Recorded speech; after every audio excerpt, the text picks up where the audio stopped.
This is a Power 98.7 podcast. Now we're talking. Subscribe to Power 98.7 podcasts in iTunes or wherever you get your podcasts. There's more on power987.co.za. Power Solutions is proudly brought to you by Ndiso Consulting. Ndiso Consulting. Truth, trust, results. Power Business. Power Business with Kaya Sitole. Monday to Thursday, 6 to 8 p.m. and Fridays, 6 to 7 p.m. on Power 98.7.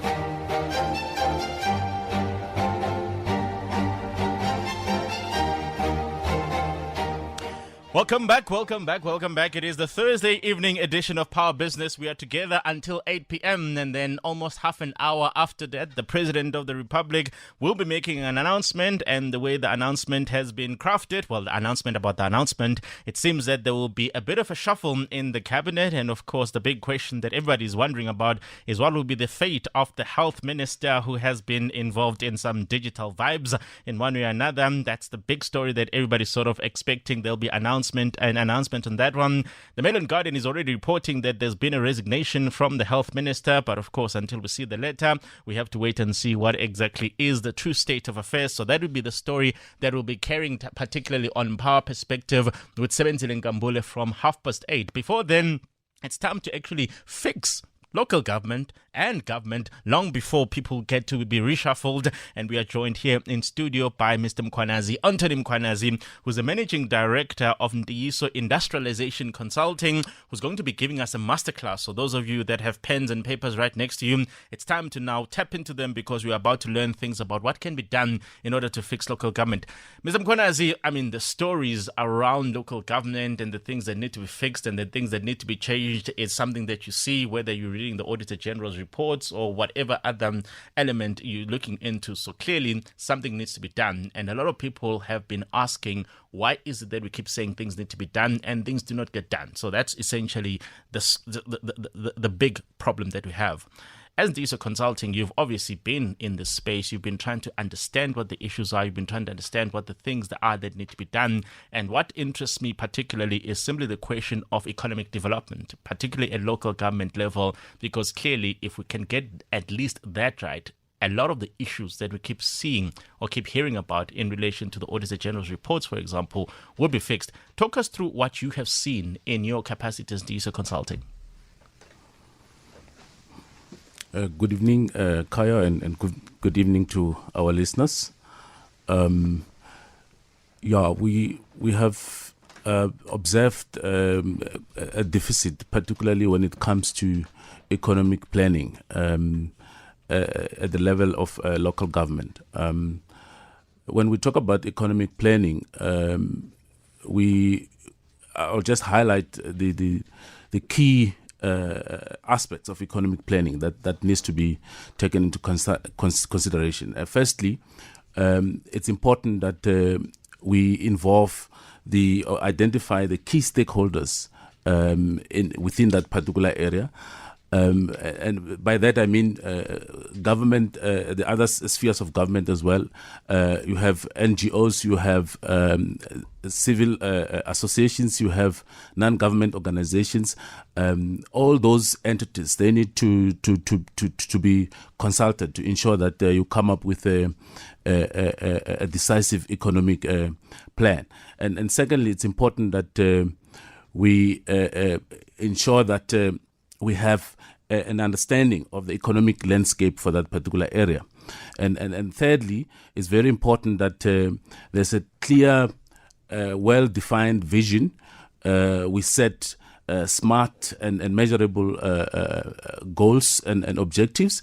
And fourthly, which is the critical part of economic planning, is to ensure that we are able to set up an actionable and a program that is prioritized, that can be implemented, and above all, once all of that is done, it's important that we ensure that there's a well-defined monitoring and evaluation framework that helps you to close the loop. And these are the things that are basics and are very critical to ensure that the economic planning is done properly within local government. Yeah, you know, the spectrum of activities that you refer to are obviously all related to each other, and they all obviously influence and affect each other in multiple ways. But I suspect that for a lot of people that are sitting and listening at home, they may be trying to figure out, well, in order to trigger all of this happening, what would you regard as essentially the non-negotiables? What are the things that need to exist, whether it's at my local municipality level or even at my metro level, in order for us to be able to say that, look, there is a strong possibility that we may get the economic development and the economic planning dimensions right, because we've got these particular baseline competences within our structures? Yeah, certainly one of the things that we're observing is that currently there's two planning tools that local government is utilizing. There's the IDP and the LED. IDP is the Integrated Development Plan tool, and there's also the Local Economic Development tool. The two are complementary to each other. But what we are noticing is that there's a lot of focus on social aspects, particularly service delivery issues, tends to receive more attention over and above economic matters, and this is it's critical to ensure that we get it right, because for municipalities to exist and to be sustainable, they need strong balance sheets, and if they don't continue to create new ways, create new streams of revenues by getting a balance between the social aspects, the delivery aspects, and the economic development aspects, we'll continue to see what we are seeing today, where the economy is literally stagnant. I mean, yeah.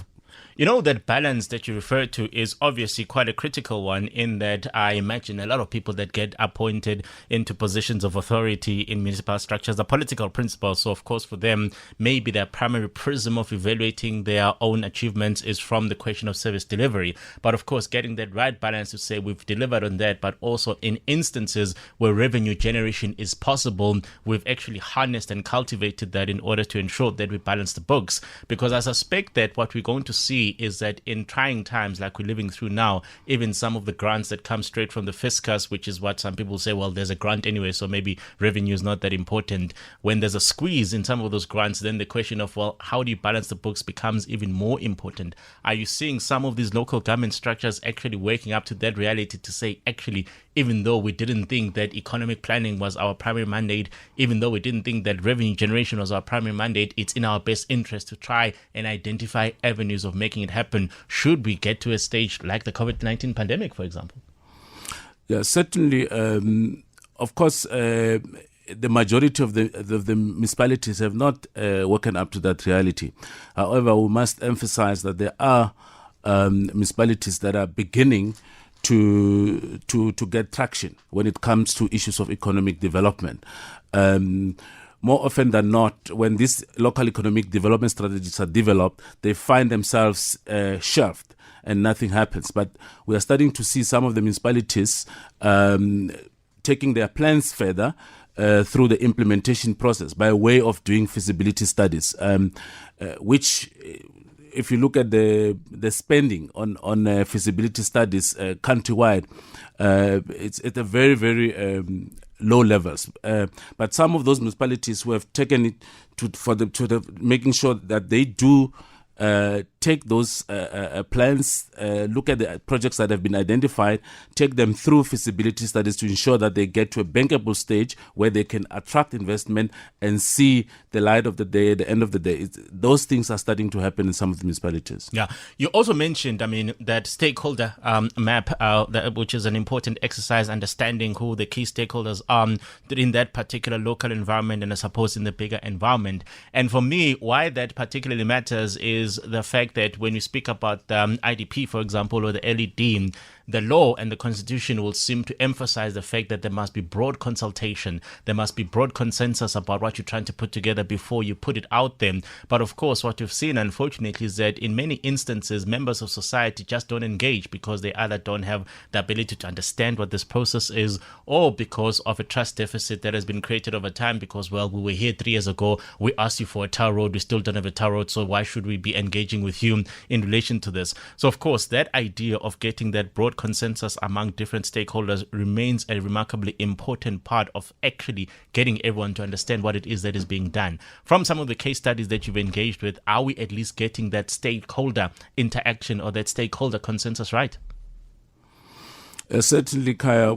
Recently, we were engaged in an LED study ourselves for one of the districts in the Northwest province. And I must say that was a success in the sense that out of that program, key stakeholders that we engaged showed interest. And by the way, what is also important is when you are identifying the key stakeholders, there are certain there's a specific criteria that you need to follow to ensure that you have people that have interest and have capacity to engage on the subject matter around the table.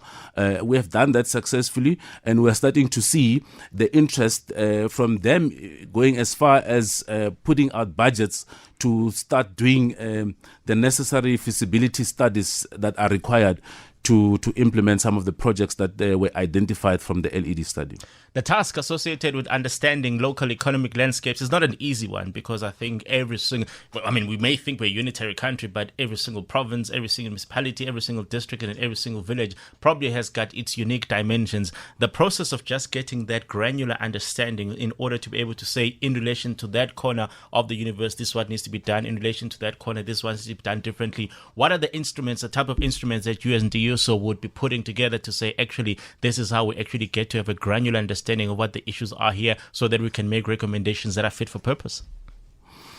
Yes, of course, when understanding the economic landscape for a region, it's critical.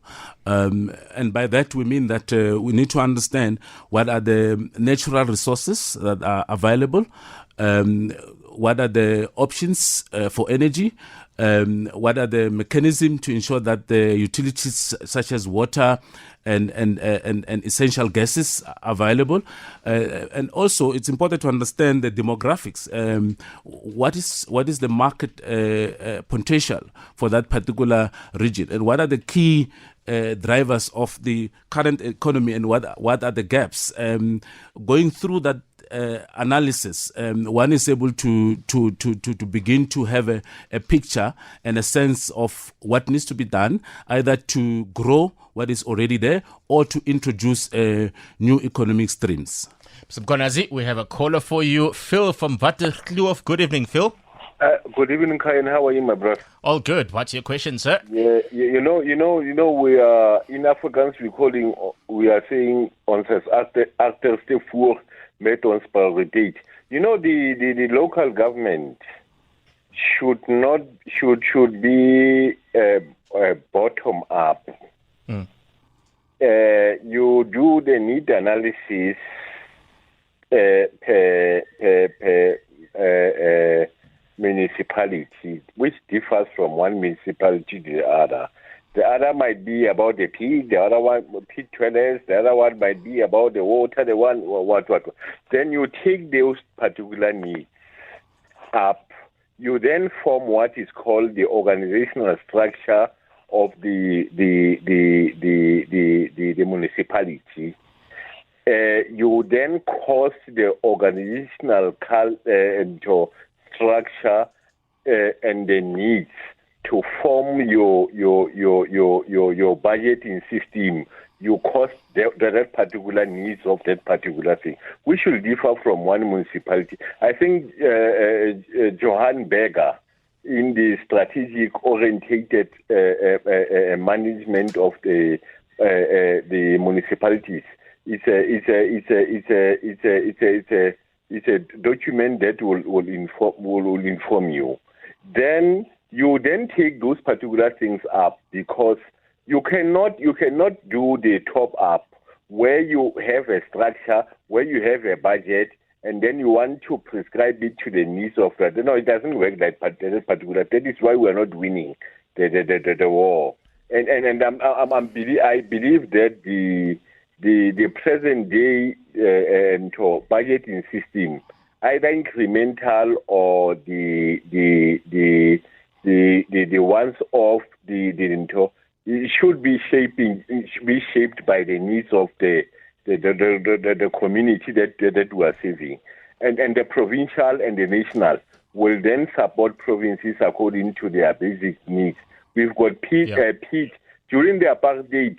They were increasing the number of pit toilets, but in their democracy, we want to reduce the number of pit toilets into everything. Okay, thank you very much. That was Phil from Waterkloof. Any reflections on what Phil has said? Yeah, certainly. I think it is very important indeed that we ensure that the whole budgeting process and ensuring that the all three spheres of government are involved in that process. And I think what he's saying is that the need has to be identified, and it has to be a bottom-up approach and not the other way around. So I certainly concur with some of his comments. I suppose at the end of it, it probably comes down to a document, whether you call it a feasibility study or the blueprint that then says, having considered all of these different aspects, all of these different variables, having looked at the local economic landscape, having engaged with the different stakeholders, this is what we're recommending. Is that essentially how the process works, in that you then put together a feasibility study that then says, okay, this is what we think is possible, this is what we think can be done within these particular parameters, therefore somebody must go and proceed and make it happen? Yeah, certainly. And this is exactly what we are saying, that if local government or if government does not make efforts to ensure that there is budgets to do feasibility studies, nothing will happen, because only when you have a bankable feasibility study, you are in a position to attract investment, because most of these projects require huge amounts of investment to be implemented. And at a feasibility stage, that's where the biggest risk is, and it needs government to come to the party to ensure that that happens. And certainly you will see that there will be interest from investors, be it local, and at times even foreign direct investment can come through once we have reached that stage where a project is well defined. There's a bankable business case on the table. And interestingly, in South Africa, we are fortunate, because when it comes to funding instruments, there's various funding instruments that are available to tap into. And there's definitely no crisis when it comes to issues of money.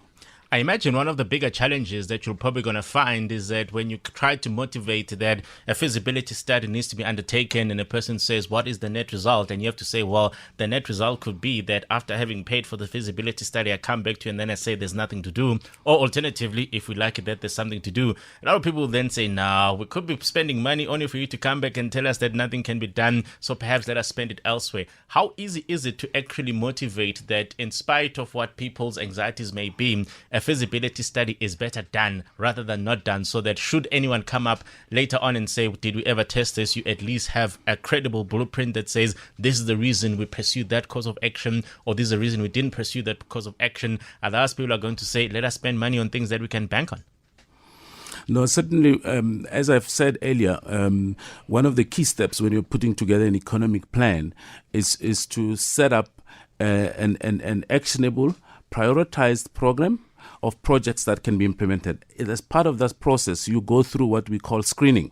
You go through what we call opportunity definition, where you literally quantify the economic value of an opportunity. So before a project can end up in the list or in the pipeline for possible feasibility studies to be undertaken to take it further, all that exercise needs to be done, and it has to be done diligently. And that's where we come in to help the municipalities to ensure that it's a rich pipeline, it's a pipeline that is informed by numbers, that supports the economic value, that motivates that investment towards a feasibility study can be undertaken. One of the big problems that leads to this deficit that we tend to see between members of society and appointed leaders, whether it's councillors or whoever else has been appointed, is the fact that some projects do get undertaken, but because there isn't a proper evaluation and a monitoring tool, no one can explain at any point in time to say this is a snapshot of what we've done, this is where your money is being spent, and this is why it matters for you. So, of course, the question of getting the right tools of evaluation is a remarkably important one. From the work that you've done and some of the case studies that you've seen, have we got that balance right in order to be able to say once you've made the call that something needs to be done, it needs to be properly evaluated and effectively implemented so that people can understand that the value for money may not be generated overnight, but it's part of a longer term process, so that trust deficit that we now know exists isn't actually widening. Yeah, certainly the importance of monitoring and evaluation framework that is, of course, flexible. It's critical. We have over the years, and there's best practices, by the way, that is available over there when it comes to this particular aspect. There are a set of, for example, when we talk about benefits that have commercial value, there's a set of financial indicators that goes into that monitoring tool, and it's important that throughout the life cycle of a project, that is tracked and in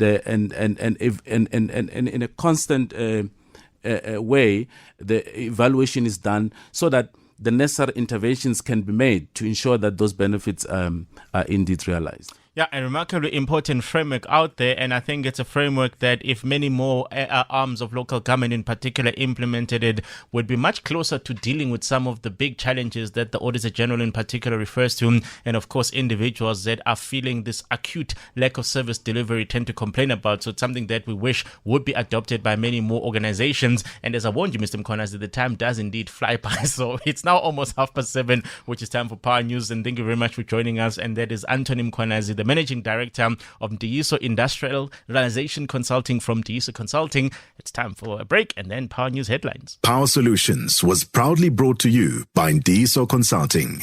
Diyiso Consulting. Truth, trust, results. You've been listening to a Power 98.7 podcast. For more podcasts, visit power987.co.za or subscribe wherever you get your podcasts.